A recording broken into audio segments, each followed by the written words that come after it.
Hello guys, welcome to my channel Ravi Raj MSV. मैं रवि आप सभी का अपने चैनल में स्वागत करता हूं। आज 14 नवंबर हो गए, तो आज का करंट अफेयर स्टार्ट करते हैं गाइस। लेकिन आज 14 नवंबर है गाइस। आज कौन सा डे सेलिब्रेट किया जाता है? National Children's Day. तो किन के नाम पे सेलिब्रेट किया जाता है, आप लोग कमेंट बॉक्स में लिख के बताइए। जो भी इस चैनल पे नए हैं कृपया लाइक शेयर सब्सक्राइब कर दीजिएगा, ओके। और सब्सक्राइब कर लीजिए जो भी इस चैनल पे नए हैं। और जो इस वीडियो को देख रहे हैं तो गाइस आप लोग लाइक कर दिया कीजिए वीडियो को, अगर अच्छा लग रहा है तो, ठीक है ना, ताकि हमें भी कुछ मोटिवेशन मिले। तो हमें भी कुछ अगर मोटिवेशन मिलेगा तभी तो ऐसे डेली वीडियो लाता रहूँगा, ओके। सो गाइस, आज का मोटिवेशन थॉट है, कामयाबी सुबह के जैसी होती है, मांगने पर नहीं जागने पर मिलती है। दैट मीन्स जितना सुबह उठ कर आप पढ़िएगा, बोला जाता है वैसे कि सुबह का माहौल शांत होता है, स्वच्छ होता है और माइंड फ्रेश रहता है। जब आप सुबह उठकर जब आप कुछ काम करते हैं तो ज़्यादा कंसंट्रेशन के साथ आप उस काम को कर सकते हैं। सो गाइस, मेहनत करते रहिए और अपने पाथ पे हमेशा मोटिवेटेड और डेडिकेटेड रहिए। इसी मोटिवेशन के साथ आज का करेंट अफेयर स्टार्ट करते हैं गाइस। गाइस, जैसा कि कल 13 नवंबर था, ठीक है ना। मैंने बोला था कि कल वाला डेट आज मैं डिस्कस करूंगा। तो 13 नवंबर को World Kindness Day as a celebrate किया जाता है। बहुत इंपॉर्टेंट है, याद रखिएगा, ओके। इस बार का थीम है गाइस, वी काइंड वेयर में ई एक छूट गया है, उसको आप करेक्ट कर लीजिएगा, ठीक है ना। इस बार का जो थीम है, be kind wherever possible, okay. I think you got it. जहाँ भी पॉसिबल है वहाँ आपको एज ए काइंड रहना है, दैट मीन्स दयालु रहना, okay. I think you got it. We move to current affair. पहला क्वेश्चन है, name of the second home to Asiatic lion after Gir national park and sanctuary situated in Gujarat.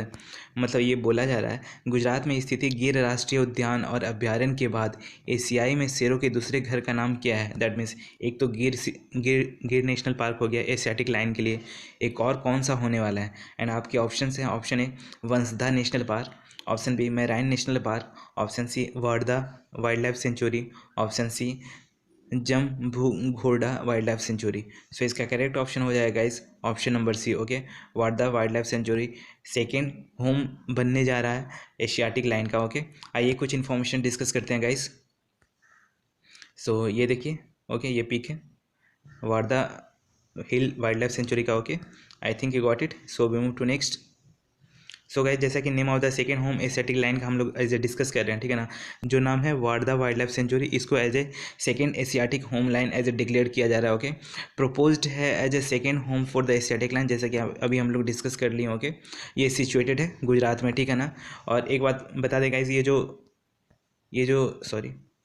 जो पीछे में जितना भी मैंने ये नेशनल पार्क का जिक्र किया वाइल्ड लाइफ सेंचुरी का, ये टोटली सिचुएटेड है, ये टोटली सिचुएटेड है गुजरात में, ध्यान दीजिएगा, ओके। बहुत इंपॉर्टेंट हो जाता है।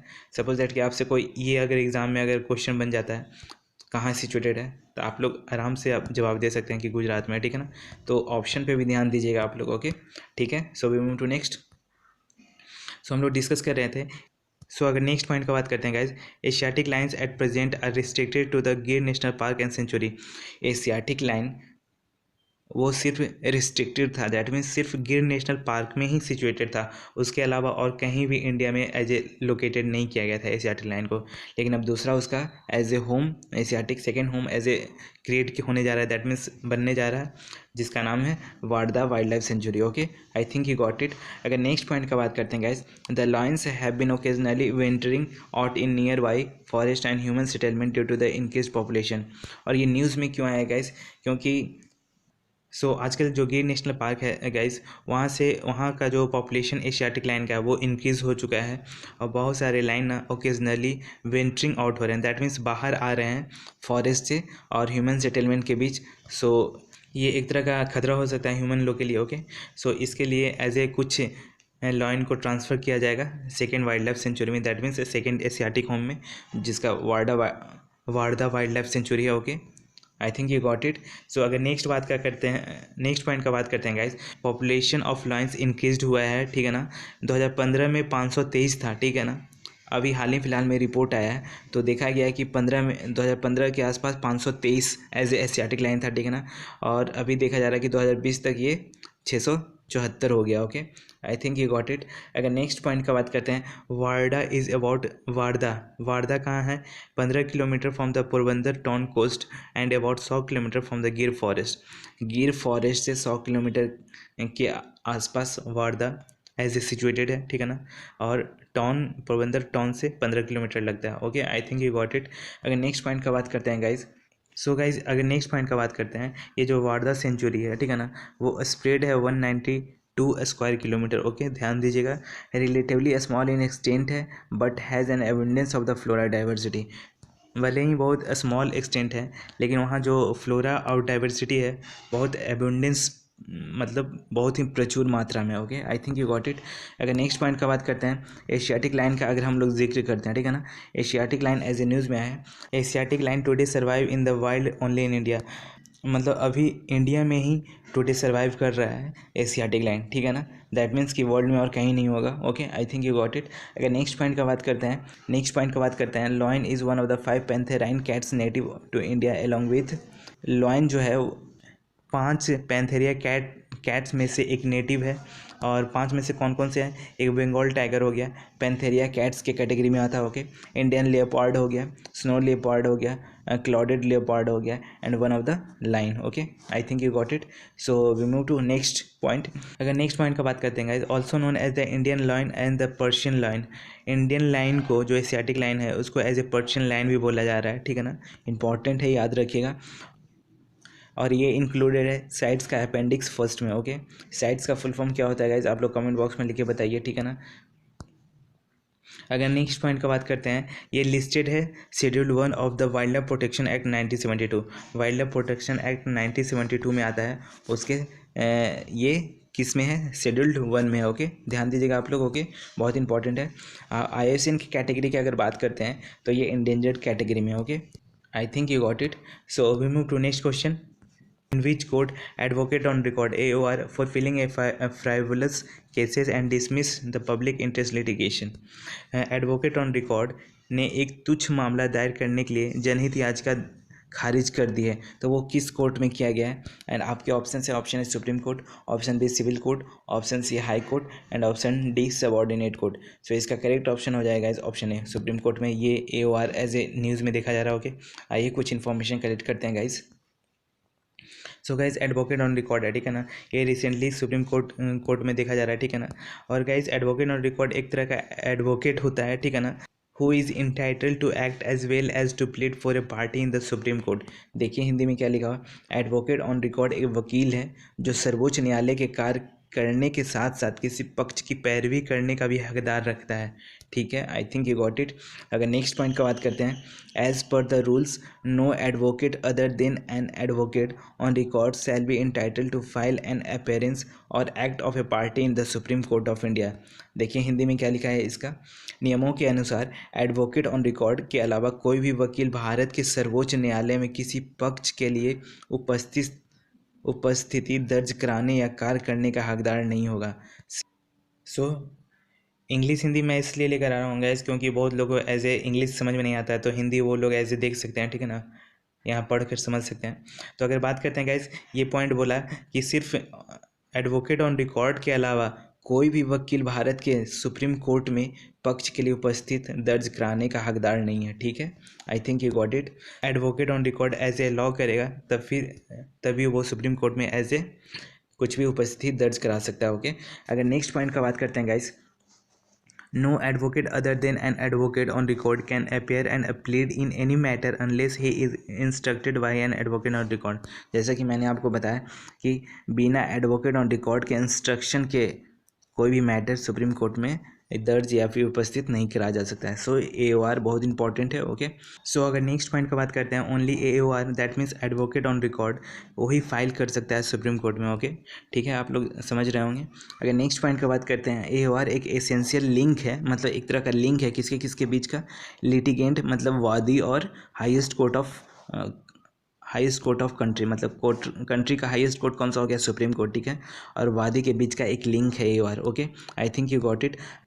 सो नेक्स्ट पॉइंट का बात करते हैं guys, the idea behind this practice is that a lawyer with a special qualification, that means ये लॉयर, इस आइडिया के पीछे जो प्रैक्टिस है वो एक तरह का स्पेशल क्वालिफिकेशन होता है AOR के पास। ओके, और ये picked by the supreme court itself, और सुप्रीम कोर्ट के द्वारा ही उसे चुना जाता है। ओके, और equipped to appear for the litigant because it is a court of the last opportunity, opportunity of the litigant. Okay, देखिए हिंदी में क्या लिखा हुआ है। यह प्रथा के पीछे विचार यह है कि विशेष योग्यता वाला एक वकील जिसे सर्वोच्च न्यायालय द्वारा ही चुना जाता है, I think you got it, एक मुकदमेबाज के लिए उपस्थिति होने के लिए सुसज्जित है, क्योंकि यह मुकदमेबाज के लिए अंतिम अवसर वाला न्यायालय है। Okay, I think you got it. So we move to next slide. Advocate on record का एज हम लोग बात कर रहे हैं, ठीक है ना। सो अगर बात करते हैं एडवोकेट ऑन रिकॉर्ड का, अगर एलिजिबिलिटी रूल अगर हम लोग देखते हैं गैस, ठीक है ना, तो वो सुप्रीम कोर्ट रूल्स 2013 के अकॉर्डिंग होता है, ठीक है ना। नेक्स्ट पॉइंट का बात करते हैं। Advocate has to clear an examination set by the court itself. Court के द्वारा जो सेट किए जाते हैं एग्जामिनेशन, एडवोकेट को क्लियर करना पड़ता है, ठीक है ना, इस क्वालिफिकेशन के लिए, दैट मीन्स AOR के लिए। Okay, advocate has to meet a specific criteria to be eligible to appear for the examination. और एडवोकेट को मीट करना पड़ता है, एक स्पेसिफिक क्राइटेरिया से ऐसे गुजरना पड़ता है, ठीक है ना, और एलिजिबल होता है, फिर एलिजिबल किए जाते हैं अपेयर फॉर द एग्जाम के लिए। Okay, I think you got it. अगर नेक्स्ट पॉइंट का बात करते हैं गाइज, एडवोकेट मस्ट ट्रेंड नहीं होगा, ED लगा लीजिएगा यहाँ लास्ट में, ट्रेंड हो जाएगा। Okay, advocate must trend with a court approved AOR for at least 1 year. एक साल का, कम से कम 1 साल का AOR से एज ए अप्रूव्ड होना चाहिए। जो भी advocate on record, suppose that जो भी एडवोकेट ऑन रिकॉर्ड जो हैं पहले, उनसे अगर जो भी advocate as a exam face करना चाह रहे हैं, देना चाह रहे हैं, तो 1 साल का एज ए उनका पास as a trained as a certificate होना चाहिए। ओके, अगर नेक्स्ट पॉइंट का बात करते हैं guys, he or she must also have at least 4 year of the practice before starting the training itself. और उनके पास कम से कम 4 साल का ऐसे प्रैक्टिस होना चाहिए, ठीक है ना, ट्रेनिंग होना चाहिए। ओके, नेक्स्ट पॉइंट का बात करते हैं। एडवोकेट जो भी इस एग्ज़ाम को एज ए एडवोकेट अगर पास करना चाहते हैं, उनको कम से कम 240 मार्क्स सिक्योर करने होंगे 400 में। Okay, at least 50%। Okay, in each subject in the 3 hours examination, 3 घंटे का एग्ज़ाम होगा और प्रत्येक सब्जेक्ट में 50% मार्क्स एज ए सिक्योर करना होगा। ओके, AOR का जो ऑफिस है गाइस, वो दिल्ली में है, जो कि 16 kilometre radius of supreme court के आसपास है। ओके, अगर नेक्स्ट पॉइंट का बात करते हैं, under article 145 of the constitution the supreme Court is empowered to make rules and regulate its own procedure for hearing cases. According to the article 145, जो कि सुप्रीम कोर्ट एम्पावर करता है कि वो रूल्स और रेगुलेट करने के लिए जो भी प्रोसीजर और हेयरिंग केसेस हो रहे हैं उसके। Okay, I think you got it. अगर नेक्स्ट पॉइंट का बात करते हैं गाइस, AOR एक तरह का सिस्टम है जो कि ब्रॉडली बेस्ड है ब्रिटिश का जो बैरिस्टर और सोलिसिटर लोग एज ए यूज़ करते थे उस प्रैक्टिस पे। Okay, I think you got it. So guys next question है, Makali Veru recently seen in the news, what is this. Makali Veru हाल ही में समाचारों में देखा गया, यह क्या है। आपके ऑप्शन है, मकाली वेरू एक तरह का प्लांट के बारे में बोला जा रहा है गाइज, तो वो किस टाइप का प्लांट है। हर्ब प्लांट है, ऑप्शन बी सैलो रूट है, ऑप्शन सी न्यू फ्लोरिंग प्लांट है, एंड ऑप्शन डी मटेलिया है। सो इसका करेक्ट ऑप्शन हो जाएगा option B. Okay, shallow root plant है। ओके, एक तरह का मेडिसिनल पर्पज़ यूज़ किए जाते हैं इस प्लांट को। ओके, आइए कुछ इन्फॉर्मेशन कलेक्ट करते हैं गाइज।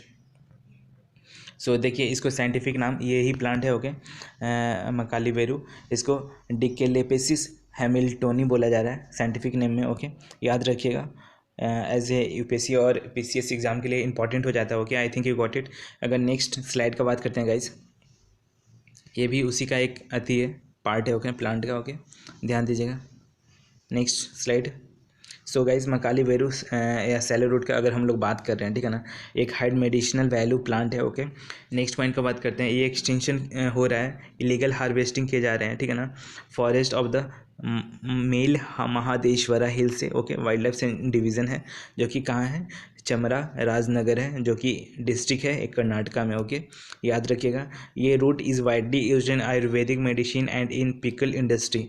इसके जो रूट हैं गाइस, वो आयुर्वेदिक मेडिसिन में यूज़ किए जाते हैं, और पिकल इंडस्ट्री, पिकल मतलब क्या होता है, अचार होता है, ठीक है ना, उस इंडस्ट्री में एज ए यूज़ किए जा रहे हैं। Okay, I think you got it. अगर नेक्स्ट पॉइंट का बात करते हैं guys, large quantities of the Makali Veru were once found in the surrounding of Bannerghatta. ये जो लार्ज क्वांटिटी मकाली वेरू का जो लार्ज क्वांटिटी, ये कहाँ पाया जाता है, बनेरघट्टा, जो कि एक तरह का नेशनल पार्क है कर्नाटका में, वहाँ एज ए सिचुएटेड है एज ए लार्ज क्वांटिटी में। Okay, I think you got it. अगर नेक्स्ट पॉइंट का बात करते हैं गाइस, यहाँ देखिए कर्नाटका एज ए न्यूज़ में आया, तो कुछ इन्फॉर्मेशन कलेक्ट कर लेते हैं। कैपिटल बेंगलुरु हो गया, बेंगलुरु के फाउंडर का नाम बता दीजिए प्लीज़ कमेंट बॉक्स में। ओके। अगर बात करते हैं इनके वहाँ के जो सीएम हैं सिद्धारमैया जी हैं, गवर्नर थावरचंद गहलोत जी हो गए। नेशनल पार्क का अगर कुछ इन्फॉर्मेशन कलेक्ट करते हैं, अंसी नेशनल पार्क हो गया, नागरहॉल नेशनल टाइगर रिजर्व हो गया, बांदीपुर नेशनल पार्क हो गया और बनेरघट्टा बायोलॉजिकल पार्क हो गया। Okay, I think you got it. अगर फेमस डांस का अगर हम लोग कुछ कलेक्ट कर लेते हैं इन्फॉर्मेशन, यक्षगान हो गया, ओके, दोलू कुनीता हो गया, ओके, बेशु कामसाले हो गया। ये इंपॉर्टेंट डांस था, ठीक है ना, और ये इंपॉर्टेंट नेशनल पार्क था। आई थिंक आप लोग को सब समझ में आ गया होगा। So we move to next question. Next question है guys, Butler palace is under way which will turn it into a tourist haven, it is situated in which state. मतलब बटलर पैलेस में काम चल रहा है जो कि एक तरह का पर्यटक स्वर्ग में बदल दिए जाएंगे, तो ये किस राज्य में ये स्थित है। एंड आपके ऑप्शन है, option A UP, option B Rajasthan, option C West Bengal, option D Gujarat. So Butler Palace UP में एज ए सिचुएटेड है। ओके, आइए कुछ इन्फॉर्मेशन कलेक्ट करते हैं गाइज इस बटलर पैलेस से रिलेटेड। सो गाइज देखिए ये बटलर पैलेस है। Okay, I think you got it.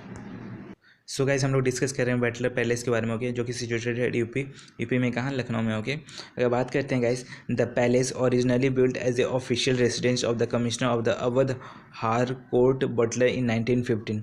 ये गाइज ये जो पैलेस है वो ओरिजिनली बिल्ट है resident commissioner of the Awadh, जो कि हार्वर्ड बिल्डर के द्वारा बिल्ड किया गया था 1915 में। Okay, I think you got it. अगर नेक्स्ट पॉइंट का बात करते हैं, Harcourt Butler served as a lieutenant governor in UP 1918 to 1921 Agra में, ठीक है ना। आगरा में ये एज ए 1918 से 1921 तक as a lieutenant governor served किया था यूपी में। Okay, I think you got it. So next point का बात करते हैं, it's the only monument in Lucknow to build in Rajasthani style along with the Mughal style. मतलब ये लखनऊ में एक तरह का ओनली एक मॉन्यूमेंट है जो कि पैलेस है, जो कि राजस्थानी स्टाइल में ये बनाया गया है, ठीक है ना, जो कि मुगल स्टाइल से एज ए ताल्लुक़ रखता है। दैट मीन्स मुगल स्टाइल का एज ए स्ट्रक्चर जैसा दिखता है। ओके, अगर नेक्स्ट पॉइंट का बात करते हैं guys, after the India Pakistan war in 1965 में क्या हुआ, इंडिया पाकिस्तान वार के बाद 1965 में जो बटलर पैलेस है, बटलर पैलेस को डिक्लेयर किया गया था एनिमी प्रॉपर्टी, किसके द्वारा, गवर्नमेंट ऑफ इंडिया के द्वारा। क्यों डिक्लेयर किया गया था उसके बारे में भी जानेंगे गाइस। आइए आगे इन्फॉर्मेशन कलेक्ट करते हैं। एनिमी प्रॉपर्टी एक्ट आया था, ठीक है ना, एनिमी प्रॉपर्टी एक्ट लाया गया था और उसके तहत enemy property as a declare किया गया था इंडिया के द्वारा। ओके, और एनिमी प्रॉपर्टी एक्ट कब आता है, देखिए यहाँ लिखा हुआ एनिमी प्रॉपर्टी एक्ट 1968 में आता है। नेक्स्ट पॉइंट का बात करते हैं गाइस, इट वाज ऑन, इसको ऑन किया गया था जो रॉयल फैमिली है महमूदाबाद के, उसके द्वारा इसे ऑन किया गया था। ओके, अगर नेक्स्ट पॉइंट का बात करते हैं, जो महमूदाबाद के जो किंग थे उसमें कौन थे, मोहम्मद अमीर अहमद खान थे। ओके, ध्यान दीजिएगा, बहुत इंपॉर्टेंट है। एनिमी प्रॉपर्टी एक्ट 1968 में लाया जाता है, रेगुलेट करता है appropriation of the property in the Indian on by the Pakistani nation. जो भी पाकिस्तान के जो नेशनल हैं, जो भी पीपल हैं पाकिस्तानी, वो अगर इंडिया में कोई भी अगर as a property as a own किए हुए हैं, दैट मीन्स जो रखे हुए हैं, वो इंडिया के एज ए नज़र में इंडिया की तरफ से वो एक तरह का एनिमी प्रॉपर्टी होता है। So I think you got it, enemy property किसे बोला जाता है। अगर नेक्स्ट पॉइंट का बात करते हैं guys, after being declared enemy property in 1960 the premises, मतलब ये जो बिल्डिंग है, they handed over the Uttar Pradesh government, ठीक है ना। 1960 में बहुत लोगों के द्वारा एज ए डिक्लेयर कर दिए गए थे कि इसे एज ए एनिमी प्रॉपर्टी में डाल दिया जाए। उसके बाद फिर सो गाइस इस पैलेस को, इस प्रॉपर्टी को एनिमी प्रॉपर्टी 1960 में एज ए डिक्लेयर कर दिया जाता है। फिर उसके बाद फिर 1968 में एज ए एक्ट लाकर पास कर दिए जाते हैं, ठीक है ना।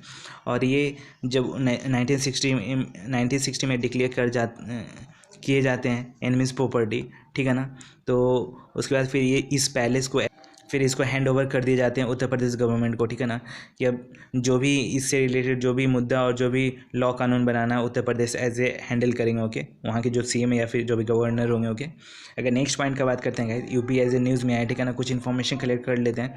वहाँ के जो सीएम है योगी जी हैं, योगी आदित्यनाथ जी, गवर्नर हो गए Anandiben Patel. Okay, national park का बात करते हैं, दुधवा नेशनल पार्क हो गया, राजा जी नेशनल पार्क हो गया। Okay, valley floor of national park हो गया।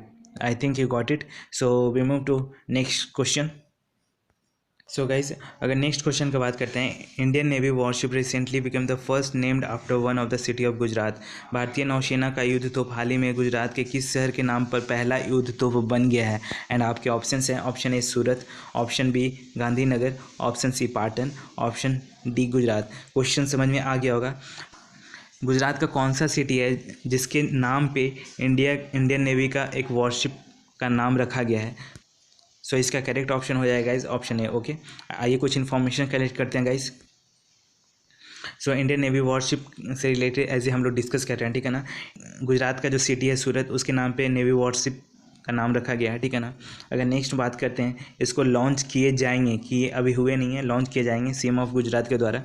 सीएम ऑफ गुजरात कौन है, कृपया करके कमेंट बॉक्स में बताइए गाइस। एफर्ट कीजिए, एफर्ट लगाइए, जब तक नहीं लगाइएगा कुछ नहीं होगा गाइस। कमेंट करके, लाइक करके इस वीडियो को, ओके ठीक है। हमें भी मोटिवेट दीजिए। जो दवा का खुराक होता है ना, आप ही लोग का लाइक से और कमेंट से होता है ओके गाइस। सो कमेंट कीजिए और लाइक कीजिए वीडियो को, ताकि हमें भी मोटिवेट कुछ मिलता रहे, ओके। अगर नेक्स्ट पॉइंट का बात करते हैं गाइस, इसको बिल्ड किया गया था माज़ेगांव डॉक लिमिटेड के द्वारा, ओके ठीक है ना। ये प्रोजेक्ट 15B के अंडर में आता है, ठीक है ना। अब प्रोजेक्ट 15B के अंडर में टोटल 4 INS आते हैं। INS का फुल फॉर्म हो गया इंडियन नेवी शिप, ओके याद रखिएगा। अगर वो 4 कौन कौन से इंडियन नेवी शिप हो गए, पहला हो गया विजैग, फिर दूसरा मोर्मोगोआ, इम्फाल और चौथा सूरत, ओके। तो ये जो सूरत है ना, INS है, इंडियन नेवी शिप है, जो कि गुजरात के सिटी पे नाम पे रखा गया है इंडियन नेवी वॉरशिप को, ओके। अगर नेक्स्ट पॉइंट का बात करते हैं गाइस, कुछ और इन्फॉर्मेशन। सो गाइस, अगर और इन्फॉर्मेशन कलेक्ट करते हैं, स्लैग रोड एक तरह का स्टील से बना हुआ रोड है, ठीक है ना, सूरत में 1 किलोमीटर का, ओके। अगर नेक्स्ट पॉइंट का बात करते हैं, प्रोजेक्ट कुशा इंडिया में एज ए चल रहा है। वो एक तरह का वन ऑफ द प्रोजेक्ट है जो कि इंडिया का है। इसमें डिफेंस बनाए जा रहे हैं, डिफेंस इक्विपमेंट बनाए जा रहे हैं, जो कि जस्ट लाइक आयरन डोम होगा, ओके ना, आयरन डोम की तरह होगा, ओके। आयरन डोम किसका एज ए डिफेंस इक्विपमेंट है? सो इजराइल का, ओके याद रखिएगा। अगर नेक्स्ट पॉइंट का बात करते हैं, देखिए यहाँ लिखा हुआ आयरन डोम इजराइल का एज ए डिफेंस इक्विपमेंट है, ठीक है ना। Father of the Indian navy किसे बोला जाता है? शिवाजी को बोला जाता है, ओके। नेवी म्यूजियम कहाँ खुला है? लखनऊ में खुला है, okay. Project 15A project 15B बात किए हैं, तो प्रोजेक्ट 15A भी बात कर लेते हैं गाइज। इसमें कोलकाता क्लास के हैं, और ये प्रोजेक्ट 15B है गाइज, वो विशाखापट्टनम क्लास के हैं, ओके ना। प्रोजेक्ट 15A कोलकाता क्लास का है, तो प्रोजेक्ट 15B विशाखापट्टनम क्लास के हैं, ओके याद रखिएगा आप लोग, ओके ठीक है ना। कोलकाता क्लास में कितने आते हैं? INS कोलकाता है, INS कोची है, INS चेन्नई, ये 3 गो INS प्रोजेक्ट 15A में आता है। बहुत इंपॉर्टेंट है, एज एग्जाम पर्पस याद रखिएगा। और INS गोमती को अभी हाल ही फिलहाल में डीकमीशन कर दिया गया है। कहाँ किया गया है? गोमती रिवर के आसपास। गोमती रिवर कहाँ है? लखनऊ में है, okay. I think you got it. So आज का सेशन यहीं पे रखते हैं गाइज। कैसा लगा कमेंट बॉक्स में लिख के बताइएगा, और जो भी इस चैनल पे नए हैं कृपया लाइक शेयर सब्सक्राइब कीजिए गाइज। आप लोग मोटिवेशन दिखाइए, तभी हम मोटिवेटेड रहेंगे ना। तो आप लोग कमेंट कीजिए और लाइक करके वीडियो और कमेंट करके कुछ एफर्ट लगाइए आप लोग, तभी कुछ हो पाएगा। सो अपना ख्याल रखिएगा। Thanks for watching.